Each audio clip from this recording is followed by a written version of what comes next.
ओम शांति। दिवाली पर्व की आप सभी को बहुत बहुत मुबारक हो, मुबारक हो, मुबारक हो। ये दिवाली का पावन पर्व हम सभी को बहुत उमंग उत्साह प्रदान करता है। हम सब एक दूसरे के घर में भी जाते हैं, मिठाइयाँ लेकर, खुशियों की बधाइयाँ लेकर अपने सारे घर की सफाई करते हैं, अपने घर के सामने बहुत प्यार से दिए जलाते हैं। तो ये जो खुशी का पर्व है, हम देखते हैं कि इसका सीधा संबंध रामायण के साथ है। तो रामायण में हम देखते हैं कि श्री राम ने जो जन्म लिया, दशरथ के वो बेटे थे, एक ऐसी परिस्थिति आ जाती है जब उनको अपना घर बार छोड़ना पड़ता है। तो हम देखते हैं श्री राम ने अपने पिता की आज्ञा को कितनी ऊंचे स्तर से स्वीकार किया, और वो वहाँ से जब उनको आज्ञा हुई कि उनको वनवास जाना है तो बड़े प्रेम से वो वनवास के लिए तैयार हो गए। तो पहला गुण हम उनके अंदर देखते हैं आज्ञाकारिता। सो भी कितनी चरम सीमा की। तो पहली बात नज़र आती है कि उन्होंने एकदम हाँ कर दिया जब उनका राज्याभिषेक अगले दिन होने वाला था, और उससे पहले ही दिन मंथरा ने कैकेयी को ऐसा बुद्धि में डाल दिया, जो उनकी माँ थी, जो उनकी दूसरी माँ थी। तो उन्होंने फिर अपने 2 वर मांग लिए थे और उस वजह से उनको वनवास के लिए कहा गया था। तो उन्होंने ये भी प्रश्न नहीं किया कि आप मुझे वनवास दे रहे हो तो भले दो, लेकिन मुझे यहाँ रहने दो, मैं भरत के साथ सहयोगी बनकर रह लूँगा। उनको जैसा कहा गया वो वैसा का वैसा स्वीकार करके अपना कदम आगे ले चले वन की ओर। उनके साथ उनकी धर्मपत्नी सीता और उनके भाई लक्ष्मण ने भी उनके साथ जाने का प्लान कर लिया। तो हम देखते हैं कि आज्ञाकारिता उस रामायण के अनुसार से कितने ऊंचे स्तर की हमें सिखाई गई है। आगे हम चलते हैं तो सीता ने ये तो स्वीकार कर लिया कि मैं अपने पति के साथ रहूँगी, ये बहुत अच्छा उनका डिसीज़न था। लेकिन बहनों की या नारियों की जो एक सबसे बड़ी कमज़ोरी है वो है सोने के पीछे बहुत ज़्यादा लालायमान होना, आकर्षण होना। तो जब उन्होंने सोने का हिरण देखा तो वही कारण बना उनको दुख प्रारंभ होने का। उनके जीवन का दुख प्रारंभ उस सोने के हिरण के द्वारा ही हुआ। और फिर कैसे वो वहाँ पर थी, और जब सोने के हिरण के पीछे अपने पति राम को भेज दिया, और फिर लक्ष्मण ने उनकी सुरक्षा के लिए एक रेखा खींची थी कि इससे आगे आपको नहीं जाना। तो हमने देखा कि कैसे रावण उनको सन्यासी का रूप धारण करके आते हैं और उनको ले जाते हैं। कहानी से तो आप बहुत अच्छी तरह से परिचित हैं। तो हम देखते हैं कि व्यक्ति की जो दुख का कारण है वो क्या हमने पाया कि वो जंगल में भी पति के साथ खुश थी, लेकिन जब उसके अंदर वो लालच आया सोने का तो वहीं से उसका दुख शुरू हो गया। और पूर्ण दुख तब शुरू हुआ और भी जब उसने मर्यादा का उल्लंघन किया। क्या कौन सी मर्यादा थी? वो एक जो लकीर लगाई गई थी लक्ष्मण रेखा, तो उसका जब उल्लंघन किया, उसका जब पार कर लिया तो वो रावण के अधीन हो गई और वो उनको अपनी लंका में अपने बल से ले गए। वहाँ पर वो बहुत टाइम तक बहुत दुखी रही, और अल्टीमेटली रामचंद्र जी को जब पता लगा कि वो रावण की लंका में है, तो हम सब स्टोरी में जानते हैं कैसे राम और रावण की लड़ाई हुई। और रावण भी क्या थे? एक बहुत बड़े राजा थे। तो हम देखते हैं कि राजा बड़े होते हुए, और जैसा हम सबको पता है कि सोने की लंका थी, तो कितना समृद्धशाली वो राजा थे। और दूसरा विशेषता हम उनकी पाते हैं कि वो शिव के बहुत बड़े भक्त थे। तीसरी विशेषता हम उनकी पाते हैं कि उनका सारी कर्म इंद्रियों को छोड़कर बाकी सब पर उनका कंट्रोल था। तो कहते हैं चारों दिशाओं का उनको ज्ञान था, हवा पानी पर उनका कंट्रोल था। तो इतने समृद्धशाली वो राजा थे, लेकिन उनकी सिर्फ एक ही कमी थी, और वो कौन सी थी? उनका अपने मन पर कंट्रोल नहीं था। और इसी वजह से वो सीता को कैसे धोखे से चुरा कर ले आए थे। फिर हमको बताया कैसे राम और रावण की लड़ाई हुई, और उस लड़ाई के अंदर रावण की हार हुई और राम की विजय हुई और वो जब अपनी अयोध्या में वापस आए, उन्हीं के ही स्वागत में ये दिए जलाए जाते हैं स्टोरी के अनुसार से। और उसी प्रथा को हम आज तक भी स्वीकार कर रहे हैं और उसी खुशी से हम इसको मनाते हैं। लेकिन मैं ये पा रही हूँ, देख रही हूँ, आप भी अनुभवी होंगे कि जब हम घर के अंदर दिए जलाते हैं, घर के बाहर आजकल तो दिए कम और वो लाइट की लड़ियाँ ज़्यादा जलाई जाती हैं, तो क्या हमें याद आता है कि आज के दिन रामचंद्र जी रावण पर विजय प्राप्त करके वापस आए थे? नहीं है। हम देखते हैं उनकी लड़ियाँ लगी हैं, उनसे हमारी लड़ियाँ ज़्यादा अच्छी होनी चाहिए है। और घर की सफाई हम सभी करते हैं है?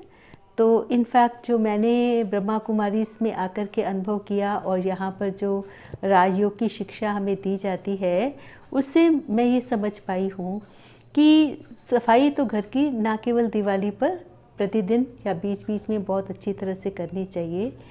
ये जो शरीर है ये भी हम सबका घर है, तो जैसे उस घर की हम सफाई करते हैं, तो दिवाली हमें ये संदेश देती है कि इस शरीर के अंदर जो कुछ खाते हैं वो सब स्वच्छ होना चाहिए, गंदगी वाला नहीं होना चाहिए। और अपने मन रूपी घर को भी हमें सदा साफ रखना चाहिए। कैसे साफ रखना चाहिए कि जब हम आसपास बहुत सारी चीज़ें देखते हैं तो हमारे अंदर कंपटीशन की भावना नहीं आनी चाहिए, तुलना नहीं करना चाहिए किसी को, है ना, ये गंदगी है। मन के अंदर ईर्ष्या द्वेष नहीं आना चाहिए। हम सुखी कब रह सकते हैं? हमारा जो आत्मा रूपी दिया है वो जलता हुआ कब नज़र आएगा? तो पहले हमको अपने अंदर की सफाई करनी पड़ेगी। तो सफाई क्या है? अपनी बुराइयों को छोड़ना। और अंधकार भी यही है। जैसे हमने देखा रावण अपने राज्य में खुश था, अच्छा था, लेकिन जब उसके अंदर ये मन के अंदर आकर्षण आ गया कि नहीं, सीता मेरे पास होनी चाहिए, तो ये जो उसकी बुरी वृत्ति थी या एक कंपटीशन की भावना थी कि वो सीता राम के पास क्यों है, मेरे पास क्यों नहीं है। और फिर दूसरा, उसने उनको पाने के लिए जो धोखे का तरीका अपनाया, तो उसकी वजह से जब उनको भले ले आए ना, लेकिन उनकी सबसे बड़ी विशेषता हम देखते हैं कि रावण ने सीता को उनकी आज्ञा के बिना, उनकी सहमति के बिना उनको कुछ भी दुख नहीं पहुंचाया, उनके साथ कोई गलत काम नहीं किया, लेकिन फिर भी ले आए। इसलिए आज हम देखते हैं कि रावण को जलाया जाता है उनके इस बुरे कर्म की वजह से।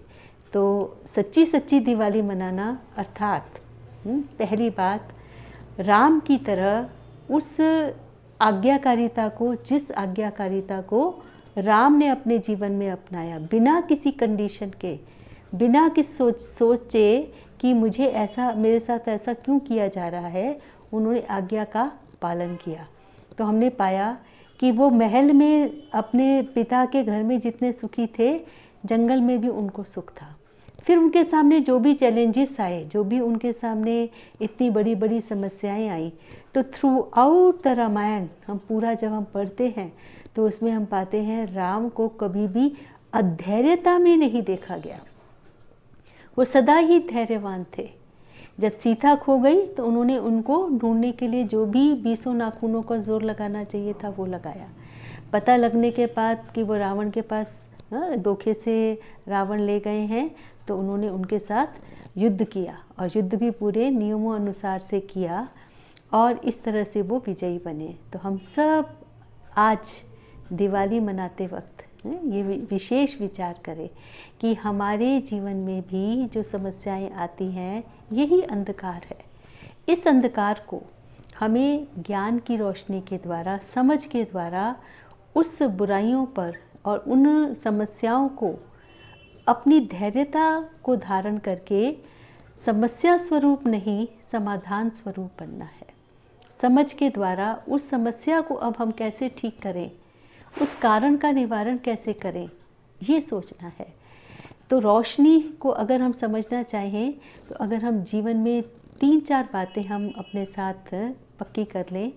पहली बात कि हम जीवन में सदा सत्य बोलें, ये हमारे जीवन की बहुत बड़ी रोशनी है।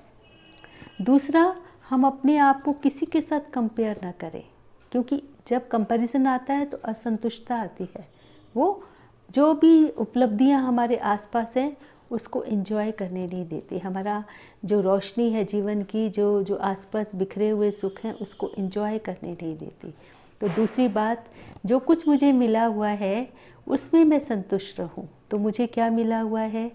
जो मुझे परिवार मिला है, जो उसमें साज सामान है, जितना मेरा बड़ा घर है या जो भी मेरे पास विभिन्न प्रकार की साधन हैं, मैं उसमें ही बहुत अच्छी तरह से, समझ से, सूझ से उनको प्रयोग करके उसमें सुखी रहने का लक्ष्य रखूं।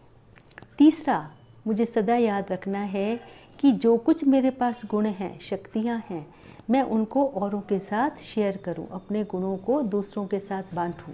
जो मेरे पास है उसमें से मैं सदा देने की लक्ष्य रखूं। ये मेरी 3 बातें मेरे जीवन की रोशनी हैं। तो इन 3 बातों को पाकर मैं आत्मा रूपी दिया सदा जगता हुआ नज़र आऊँगा। सत्य बोलूँगा तो सब मुझे पसंद करेंगे, और अगर मैं सबके साथ शेयर करता रहूँगा अपने गुणों को, उससे भी मुझे दूसरों की दुआएं मिलेंगी। और जब मैं किसी के साथ कंपेयर नहीं करूँगा, संतुष्ट रहूँगा, तो मैं जीवन में सदा सुखी रह पाऊँगा। और ऐसा जो व्यक्ति होता है, तो हम देखते हैं कि दिवाली के बाद रामायण के अनुसार से तो दिवाली वाले दिन रामचंद्र जी अपनी अयोध्या में वापस आए थे, और एक दिन छोड़कर अगले दिन उनको राज तिलक हुआ था, तो जिसको हम भाई दूज के रूप में मनाया करते हैं। तो जो व्यक्ति इन तीनों बातों को, कौन सा? सत्यता, नो कंपैरिजन विद एनीवन, और तीसरा बांटने की, अपने गुणों को, अपने पास जो प्राप्तियां हैं जिसके अंदर बांटने की गुण होते हैं, तो इन तीनों बातों की वजह से वो सबको प्रिय लगता है। वो क्या बन जाता है? अपने इन कर्म इंद्रियों का भी राजा और दूसरों के दिलों पर भी राज्य करता है। तो हमें खुद के ऊपर, अपनी बुराइयों के ऊपर विजयी बनकर के हम राज्य करेंगे, और अपने ऊपर राज्य करने वाला सबको प्रिय लगता है। इसी को ही कहा जाएगा सबके दिलों का राजा। तो ऐसी अपनी आत्मा को रोशन करने की और अपने कर्म इंद्रियों का राजा बन करके सबके दिलों पर राज्य करने वाले भैया दूज की आप सभी को बहुत बहुत मुबारक हो, मुबारक हो, मुबारक हो।